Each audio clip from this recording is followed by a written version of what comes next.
ससुराल में रहे और उन्होंने बहुत टॉर्चर करने लगा कि मम्मी से पैसा मांगो, दहेज मांगो, गाड़ी मांगो, फिर तुमको रखेंगे। और एक बात बताओ, तुम तो बेटी पैदा की हो जी, बेटा रहता ना तब तुमको रखते, हमारे खानदान बढ़ते। सर एक बात बताइए, हमारी क्या गलती है यार कि बेटी हो गई? हम तो पहले से बता के रखे थे ना कि हम पैसे वाले नहीं, हमारी मम्मी बहुत गरीब है, हम खुद दूसरे के घर में काम करके रहते, हम पैसे कहाँ से ला के देते मेरी मम्मी। प्यार करना कोई गुनाह नहीं है, ये आपने अक्सर सुना होगा शुरू से, मतलब जन्म से लेकर के मृत्यु तक। लेकिन वही प्यार की बाधाएं तब होती है जब एक जात से दूसरे जात में शादी होती है। मतलब प्यार करते हैं तहाँ तक तो ठीक है जात पात, लेकिन वही अगर शादी के बंधन बनते हैं तो परिवार वालों की जो बहुत टेंशन हो जाती है इसको लेकर के, जो है जो जिससे पहले शादी होती है उसको छोड़ना पड़ता है, कहीं न कहीं फिर से अपने जाति में शादी करना पड़ता है। ऐसा मामला आपने सुना होगा, लेकिन एक और मामला से हम आपको रूबरू करवाते हैं। और तमाम हम जो भी वीडियो देख रहे हैं, आप एक राय और कमेंट ज़रूर बता दीजिएगा। हम वीडियो स्टार्ट करते हैं। सबसे पहले आपका नाम क्या हुआ? मेरा सुषमा कुमारी नाम हुआ और मैं पटना से हूँ। आपके साथ क्या घटनाएं घटी? मेरे साथ हमने शादी किया था, लव मैरिज, ठीक है। कब किया था? 2020 में किए थे। 2020 में आपने लव मैरिज शादी कर ली थी? हाँ, 2000। प्यार कितने साल? 3 साल चला था हम लोग के का। बाद आपने शादी किया? 3 साल के बाद हमने शादी किया और उसके बाद शादी के बाद उन्होंने रोइए नहीं बताइए, रोइए नहीं। देखिए रो रही हैं और कहीं ना कहीं बताने में भी इनको जो है कष्ट हो रही है। इनकी दर्द इतनी बड़ा है कि जो कहने में भी कठिनाइयाँ हो रही है। रोइए नहीं, आप बताइए। सर उसने शादी भी किया, साथ में रहा भी, बच्ची भी हुई मेरी। आपके एक बच्ची हो गई जी। कितने साल शादी की, कितने साल बाद बच्ची हुई है आपका? शादी मेरा 2020 में हुई थी, 2021 में मेरी बेबी हुई। अच्छा, 1 साल बाद मतलब हाँ। शादी हुई 4-5 महीना शादी के हुआ, मेरा बच्चा होने वाला रह गया था। अच्छा, हाँ। ठीक। उसके बाद मेरी शादी हुई।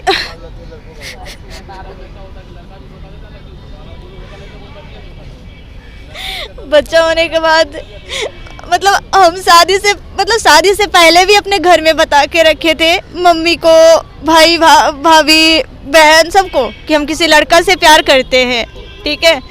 और जब शादी करने वाला था उस टाइम भी मैंने सबको बताया अपने घर में कि मम्मी हम शादी करेंगे इस लड़के से, ठीक है।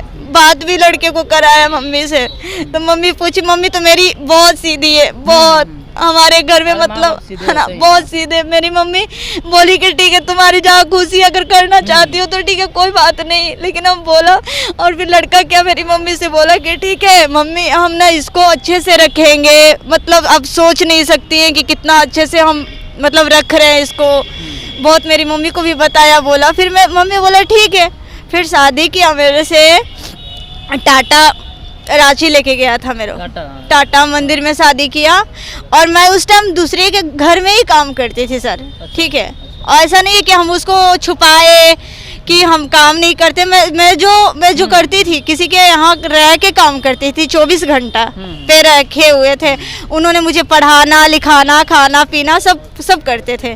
और उसने बोला कि ठीक है तुम जो काम हम करते हो ठीक है, कोई बात नहीं। फिर भी हम बोले कि आपको कोई दिक्कत नहीं होगा, हम काम करने वाली एक हैं, आप अच्छे घर से हो, पढ़े लिखे हो, तो दिक्कत नहीं होगा। तो उसने बोला कि नहीं, अरे ऐसा थोड़ी है, काम तो काम होता है ना, तुम तो गलत काम नहीं कर रही हो ना, जो भी कर रही हो सही काम कर रही हो ना, तो कोई बात नहीं, तुम मुझे बहुत पसंद हो, ठीक है। तुम्हारी जैसी लड़की मुझे नहीं मिलेगी, और तू जब भी चाहिए तो तुम ही चाहिए। मतलब उसने मुझे ऐसा बोला, पूरा विश्वास आपको दिलवा दिया। इतना दिलाया सर, इतना दिलाया उसने कि हम जब पढ़ लिख लेंगे तो नौकरी करेंगे, फिर हम दोनों साथ में रहेंगे, अच्छे से रखेंगे तुमको। अभी मतलब जो भी 4-5 हज़ार में खर्च चला लेते, पटना में हम रह रहे थे। उसके बाद मेरी मम्मी खर्चा देती थी, ठीक है। हमारी मम्मी जब भी आती थी 1000, 500, 5000 जो भी खर्च होता था मांगते थे। मेरी मम्मी गांव में रहती थी, सब्जी बेचती है, संपाचक। मेरा गांव संपाचक बीरोरियारा पड़ता है, वहाँ मेरा घर है, मैके पड़ता है। तो मेरी मम्मी खर्चा देती थी, मेरे नाना जी खर्चा देते थे, ठीक है। उस लड़का ने फिर मतलब जब मैं प्रेग्नेंट हो गई तो हम बोले कि आप एक काम करो, अपने घर में सबको बता दो, ठीक है कि जो शादी आप किए तो लड़के वाले के घर वालों को पता नहीं था? नहीं तो उसने आप ये बात को क्यों नहीं ऑब्जेक्शन किए? हम बोले कि, थे नहीं वो अपना आप घर क्यों में नहीं किसी को objection नहीं किए कि बताया हाँ, था। वहाँ हम घर में बोले कम से थे कम बताना क्योंकि चाहिए हम भाई। बोलते थे हाँ। कि एक काम करो, हम जैसे अपने घर में बताया है ना सबको वैसे तुम भी बता दो फिर शादी करो। तो बोला कि पता है कि बेबी करके बोलता था वो लड़का, हाँ। बेबी पता है अगर घर में बता देंगे ना तो हमको खर्चा जो 4-5 हजार रुपया देती है मम्मी पापा वो नहीं देगा, देना बंद कर लड़का देगा। क्या करता था? लड़का BCA कर रहा था, सीमेंस पढ़ाई कर कॉलेज रहा से था। पढ़ाई कर रहा था। अच्छा। नहीं देगा और तुम्हारी मम्मी खर्च दे रही है ना उसी में हम लोग मैनेज करते हैं, है ना।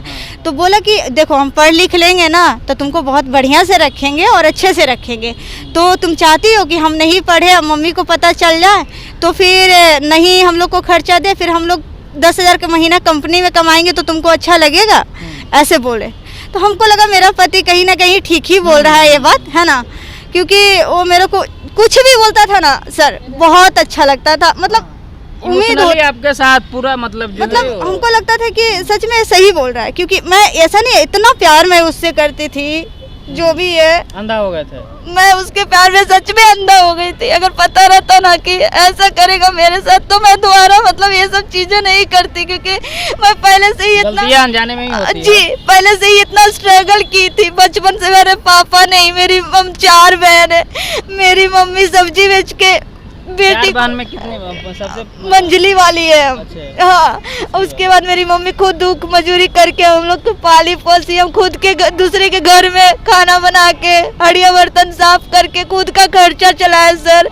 तो अगर पता होता कि हमको इससे भी बुरा ज्यादा दिन देखना होगा तो मैं कभी ये सब नहीं करती, लेकिन उसने शादी कर लिया। फिर उसके बाद बच्चा होने वाला था तो हम बोले कि एक काम करिए ना अपने घर में सबको बता दीजिए कि हम शादी कर लिए हैं और हमको बच्चा होने वाला, कुछ तो पता करिए, क्या पता कल हो कि हमको छोड़ दीजिएगा, नहीं ले जाइए घर, हम घर भी नहीं जानते, एक काम करिए आप अपना घर हमें ले चलिए। तो उसने बोला नहीं घर नहीं जाना है, अभी बाद में बताएंगे, हम तुमको बाद में लेके चलेंगे, अभी टेंशन नहीं लो, हम तुम्हारे साथ है ना। अब मेरे जो पति थे, हमारे जो चचेरा देवर सब थे, सब हमारे पति के साथ पटना में ही उन लोग भी पढ़ते थे, उन लोग को भी पता था कि शादी उदी करके रखा था, मेरा बच्चा होने वाला था।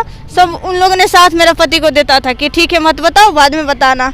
जब मेरा ऑपरेशन से मेरी बेबी हुई उसके बाद 15 दिन बाद फिर से मेरा ऑपरेशन हुआ, क्योंकि डॉक्टर की वजह से मेरे पेट में कुछ मतलब उन्होंने छोड़ दिया था। तो 15 दिन के बाद मेरा ब्लीडिंग होना स्टार्ट हो गया, मतलब हम बेहोश हो गए, हॉस्पिटल एडमिट किया। फिर मेरी मम्मी ने पूछा, बोला कि अब हम लोग कहाँ से पैसे इतना ला के दें। हॉस्पिटल बोरिंग रोड के ही है, मैत्री करके कुछ हॉस्पिटल है, ठीक है। हाँ मैत्री करके हॉस्पिटल है नाम का। और खर्चा उस टाइम मेरी मम्मी या नाना बोले कि तुम मेरी लड़की अगर नहीं बचेगी तो तुमको नहीं छोड़ेंगे, अपने घर पे बताओ, ठीक है, सबको बुलाओ, अपने फैमिली वाले को बुलाओ, हमारे पास पैसा नहीं है, हम कहाँ से देंगे। और सच बात है, हमारी मम्मी खुद गरीब है, कहाँ से ला के देती सर। उसके बाद ने मतलब वो लड़का अपनी बहन को बताया, उसकी मम्मी पापा आया, हमको हॉस्पिटल में ऑक्सीजन, मेरा ब्लड चढ़ रहा था, हॉस्पिटल के नीचे इतना गंदी गाली उसकी मम्मी बक रही थी, बता नहीं सकती, बहुत गंदा गाली दे रहा था। मम्मी आई थी? हाँ आई थी, अपने बेटा को उस टाइम साथ में लेके जा रही थी कि चलो तुम नहीं रहना, हाँ इस लड़की को मरने दो, रहने दो, और हम नहीं जानते, तुम चलो, तुम्हारा दूसरा शादी करा देंगे, अच्छी लड़की से शादी करा देंगे, इस लड़की को छोड़ो। चलिए शादी करा दिया। हाँ। चलिए तो आपने आगे का निर्णय लिया? फिर उसके बाद उसके बाद फिर मेरे पति छोड़ के नहीं गया उस टाइम, ठीक है। बोला कि मम्मी हम चले जाएंगे ना तो इन लोग केस करेगा तो हम फंस जाएंगे, हम सबके सब फंस जाएंगे, तो नहीं जाएंगे, तुम जाओ। तो उस टाइम मेरा पति मेरे साथ रहा 2-3 महीना, फिर रहा, ठीक है, पटना में। फिर मैं हॉस्पिटल से घर गई, उसके बाद से हम बोले ना कि अब तो सब लोग जान गए, तो अब तो हमको ले चलिए घर पे, है ना, हम अपने ससुराल जाना चाहते हैं। तो उसकी मम्मी गांव वाले से छुपा के रखी थी, ठीक है, 2-3 महीना नहीं बताई थी। फिर अचानक से बताई कि मेरा बेटा शादी कर ले, मेरा बेटा को हो गया है। फिर हमको घर पे ले गया, मतलब घर वालों वहाँ पे ले गया सबको, मतलब होता है ना गांव वालों को खिलाना पिलाना लेके आना, ठीक ठाक से किया उन लोगों ने, ठीक है। उसके बाद से हम रहने लगे, फिर हमको टॉर्चर करने लगी ससुराल में। हम 1.5 साल ससुराल में रहे सर, ठीक है। वहाँ पे हमको बोली कि तुम एक काम करो, मम्मी से अपना मांगो पैसा, क्योंकि हम लोग पैसे वाले हैं। ससुराल में कितने साल, ससुराल में कितने ईयर में गए, मतलब क्या? ससुराल में ये चीज़ पता नहीं है, बट मैं बोलूँगी कि जो मेरा ये 4-5 साल शादी, मेरा 4 साल ठीक चला। ये जो अक्टूबर है ना, अक्टूबर और 23 या हाँ, इधर 1 साल से तो मेरा बहुत ज़्यादा, हाँ 23, अच्छा 23। हाँ, ये सब दिनों से ना मेरा बहुत उन लोग वो करने लगा, ठीक है। उसके बाद ससुराल में रहे और उन्होंने बहुत टॉर्चर करने लगा कि मम्मी से पैसा मांगो, दहेज मांगो, गाड़ी मांगो, फिर तुमको रखेंगे। और एक बात बताओ, तुम तो बेटी पैदा की हो जी, बेटा रहता ना तब तुमको रखते, हमारे खानदान बढ़ते। सर एक बात बताइए, हमारी क्या गलती है यार कि बेटी हो गई? अब हम तो पहले से बता के रखे थे ना कि हम पैसे वाले नहीं, हमारी मम्मी बहुत गरीब है, हम खुद दूसरे के घर में काम करके रहते हैं, तो पैसे कहाँ से ला के देते? मेरी मम्मी इतनी बहुत ही तो बोली कि तुम जाओ एक काम करो, तुम बेटी को लो और यहाँ से निकलो, तुमको नहीं तो जान मार के गड्ढे में फंसा देंगे, हम अपने बेटा को दूसरा शादी करेंगे दहेज वहेज लेके, ऐसे उन्होंने बोला। फिर उसके बाद हम बोलने लगे पापा हमको